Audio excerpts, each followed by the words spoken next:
তোমরা নিশ্চয়ই জানো এটা কি জিনিস। তো এটা কাঁচা অবস্থাতে সবজি হিসাবে অনেকেই খায়, আবার শুকিয়ে গেলে এটাকে ছোবা হিসেবে ব্যবহার করে। তো এটাকে এরকমভাবে খোসাটাকে ছাড়িয়ে নিতে হয়, আর এর ভেতরে প্রচুর বীজ থাকে, এগুলো থেকে আবার গাছ হয়ে যায়। ভালো মতো জল দিয়ে ধুয়ে তারপর মাঝখান থেকে কেটে নিয়েছি। এটা কাটতে আমার অনেকটা সময় লেগেছে। এরপরও দেখো ভেতরে আরো কত বীজ আছে, এগুলো সবকটাকে পরিষ্কার করে নিব, আর ভালো মতো এগুলোকে শ্যাম্পু অথবা সার্ফ দিয়ে ধুয়ে রোদে ভালো মতো শুকিয়ে নিতে হবে।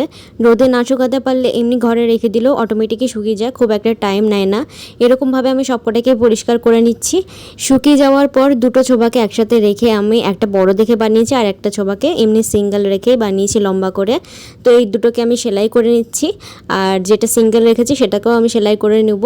তো এই জিনিসটাই বাইরেকার দেশে, বিশেষ করে আমেরিকাতে দেখলাম আমি $4 থেকে $5 করে বিক্রি হচ্ছে। প্লাস্টিকের থেকে যেহেতু অনেক গুণে ভালো, এটা তোমরাও এভাবে ব্যবহার করতে পারো। ভিডিওটা ভালো লাগলে লাইক করো। বাই।